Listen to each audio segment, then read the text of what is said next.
On December 4th, Washington quietly signed off one of the biggest weapons packages Canada has ever bought, a $2.68 to $3.8 billion deal for airstrike weapons. No speeches, no ceremony, just a document on the Defense Security Cooperation Agency's website stating that Canada would soon buy thousands of American bombs, missiles, and combat systems. But here's the twist. This deal comes right in the middle of a trade war. Tariffs, retaliation, factory layoffs, border tensions, and suddenly a multi-billion-dollar bomb deal? Tonight, we are unpacking the real story and why this matters for every North American citizen. So here's what was approved. The U.S. State Department gave the green light for Canada to buy a massive catalog of airstrike weapons: precision bombs, air-to-surface missiles, air-to-air missiles, guidance kits, logistics support, and years of training. In simple words, it is Canada's upgrade package for the F-35 era. And the contractors? Boeing and RTX, formerly Raytheon. For Canada, this is about modernizing the Air Force, especially with Russia in the Arctic, China expanding in the Pacific, and NATO demanding higher readiness. But there's one question analysts are asking right now. Why was this deal announced now, right when trade tensions are at their worst? Let's rewind the tape. In the past few months, the U.S. raised tariffs on Canada, Mexico, and China. Canada responded with retaliatory duties. Exporters panicked. Manufacturers warned of job cuts, automakers froze investments, and economists openly questioned whether the U.S. was still a reliable trade partner.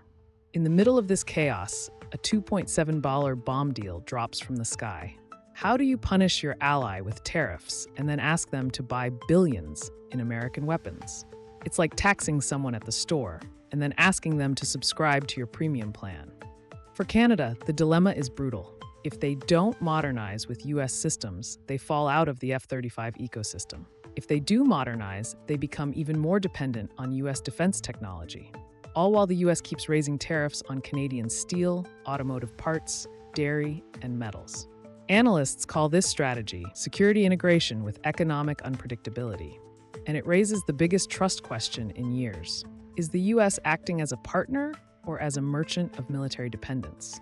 Now, let's talk about money and see who is actually getting beneficial through this deal, because this is where the senior audience always pays attention for. When a deal this size drops, the first question isn't geopolitical, it's who's cashing the checks and who's footing the bill.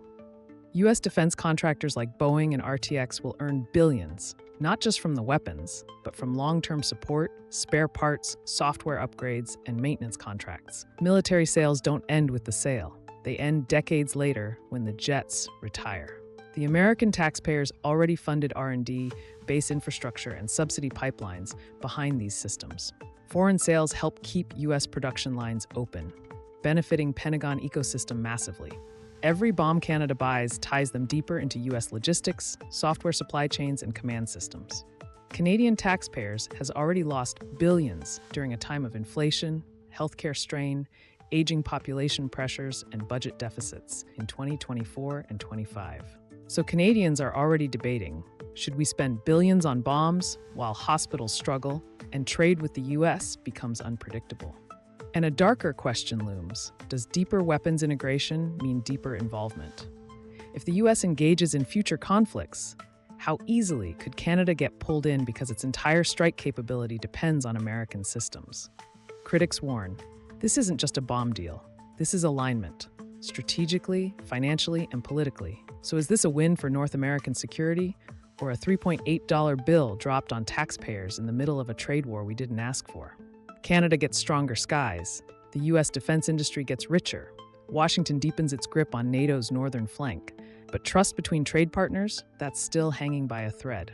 And now, with tariffs rising and alliances shifting, are we building a safer continent? Or just buying expensive insurance in a world growing more unpredictable every day? Drop your thoughts below. It's always exciting to read your comments. And watch this video to see how tariffs push GM to shut down and put 50,000 American jobs at risk.